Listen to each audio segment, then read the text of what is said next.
Alright, IAPP. Donc ça ici, on revient à la mise de fonds un petit peu là, en parlant de ça. C'est le programme de premier acheteur du gouvernement. Donc ça ici, c'est un programme qui est fait pour baisser les mensualités. Il n'est pas fait pour rien d'autre. Il n'est pas fait pour te faire sauver de l'argent. Il est vraiment fait pour baisser les mensualités. Point final.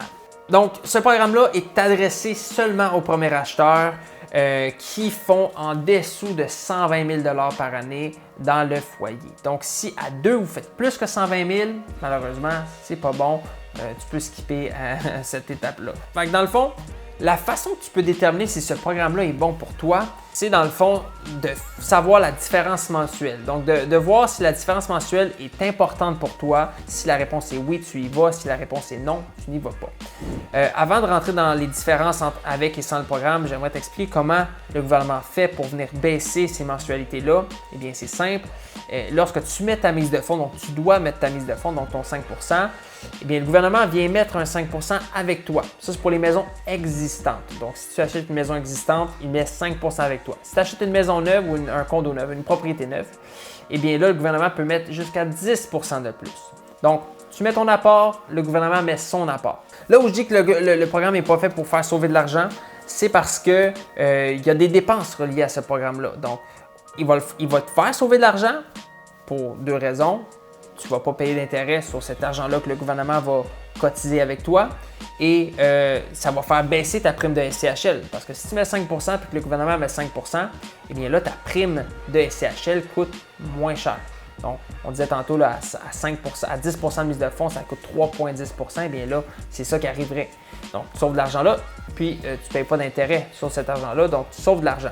Par contre, à l'opposé, lorsque tu prends le programme, donc disons que tu achètes une maison de 400 000, tu mets 5 % de mise de fonds, le gouvernement met 5 % de mise de fonds, donc 20 000, et que tu revends la maison dans 10 ans, puis que la maison vaut 500 000, eh bien là, tu ne vas pas rembourser 20 000 $, mais tu vas bien rembourser 25 000 $. Donc, tu vas rembourser plus. Techniquement, ça revient pas mal égal avec tout l'argent que tu as sauvé. Par contre, si tu as acheté la propriété en achat-rénovation, puis que tu as fait plein d'améliorations, bien là, c'est là que ça vient peut-être pas nécessairement avantageux, donc à garder en tête, OK? Fait que vraiment, ma suggestion pour les gens, c'est si la différence de paiement mensuel fait une différence pour toi, vas-y. Ici, on a l'exemple, là, j'ai fait 3 exemples pour toi. Le premier étant la propriété existante à 300 000 $. Donc là, normalement, ça coûterait 1 402 $ par mois. Et avec le programme, ça coûte 1 317 $. Ensuite, j'ai fait l'exemple avec une propriété à 400 000 $. Donc, normalement, ça coûterait 1 870 $. Et avec le programme, 1 756 $. Donc, ici, c'est quand même un 120 $ de différence. Ensuite, le troisième exemple, on parle d'un achat de 400 000 $ neuf. Donc là, ici, normalement, ça coûterait 1 870 $. Et avec le programme, ça coûte 1 654 $. Donc, voilà, ça c'est vraiment ce programme-là, donc c'est pas plus compliqué que ça. Pour toi la question, si ça fait une différence pour toi, vas-y, autrement, prochaine étape.